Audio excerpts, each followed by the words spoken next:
नमस्कार, आप देखना शुरू कर चुके हैं नेशनल इंडिया न्यूज़ और मैं हूं आपके साथ पारितोष मल। अर्थव्यवस्था इनसे संभल नहीं रही, सरहदें इनसे संभल नहीं रही, बीमारी इनसे संभल नहीं रही और कहते हैं देश सुरक्षित हाथों में है। एक तरफ बॉर्डर पर हमारे जवान दिन रात एक करके लड़ रहे हैं, शहीद हो रहे हैं और दूसरी तरफ भारत के साथ सीमा विवाद के बीच दुश्मन चीन से भारत कर्ज ले रहा है। जी हाँ, चाइना ने बुधवार को 75 करोड़ डॉलर यानी 5,714 करोड़ रुपए भारत को कर्ज देने की मंजूरी दे दी है। यानी मोदी सरकार को ये कर्ज देने की मंजूरी दे दी है। आप ही सोचिए कहाँ तक सही है। बता दें कि एक तरफ जहां लद्दाख के गलवान घाटी में भारत और चीनी सैनिकों के बीच हिंसक झड़प की खबरें लगातार आ रही हैं, वहीं दूसरी तरफ भारत दुश्मनों से कर्ज ले रहा है। ये कर्ज चीन के बीजिंग में स्थित बैंक AIIB भारत को दे रही है। कर्ज को लेकर लगातार सोशल मीडिया पर लोग कह रहे हैं कि इस कर्ज से मोदी सरकार बिहार में चुनाव लड़ेगी।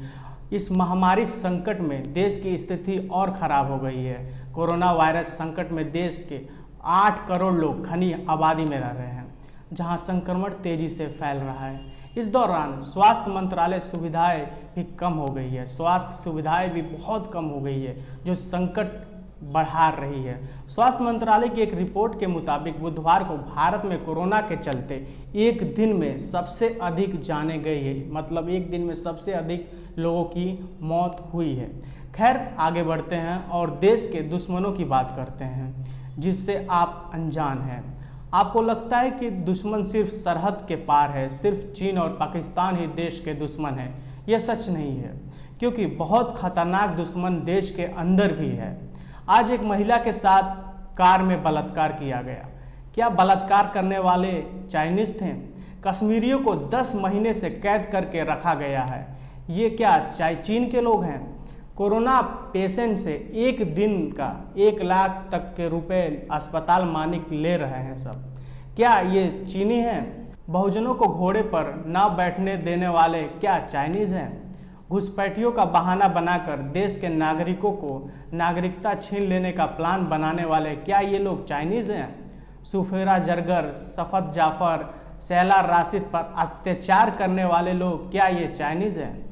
यहीं तक नहीं, पहलू खान, अखलाक, जुनेद का मॉब लिंचिंग करने वाले क्या ये चाइनीज़ हैं? इशरत जहां, कैसरवी, जज लोया का मर्डर करने वाले क्या चाइनीज़ हैं? और सबसे बड़ी बात, प्रगतिशील विचारधारा का प्रचार करने वाले डाभेलकर, गोविंद पानसारे, प्रो कुलबर्गी और गौरी लंकेश का मर्डर करने वाले क्या ये चाइनीज़ थे?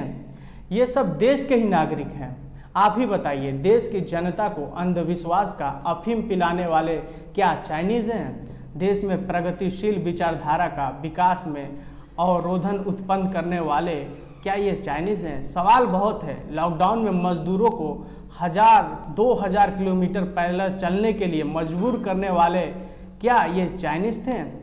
किसान को आत्महत्या करने के लिए मजबूर करने वाले और बेरोजगार को काम देने की व्यवस्था न करने वाले व्यवस्थापक क्या ये चाइनीज़ हैं? दुश्मन बस सरहद के पार नहीं, देश के अंदर भी है और सत्ता के सिंहासन पर कुंडली मारकर बैठ गया है।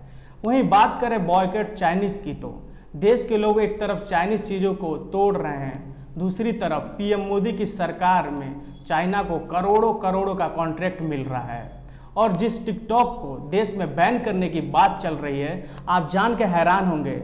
आप देश के अगर नागरिक हैं, आप जान के हैरान होंगे, क्योंकि PM मोदी की सरकार खुद टिकटॉक पे है और आए दिन इस पे वीडियो अपलोड करती रहती है। क्या देश की जनता ही बस बॉयकॉट चाइना करेगी? क्या मोदी सरकार का कोई जिम्मा नहीं है?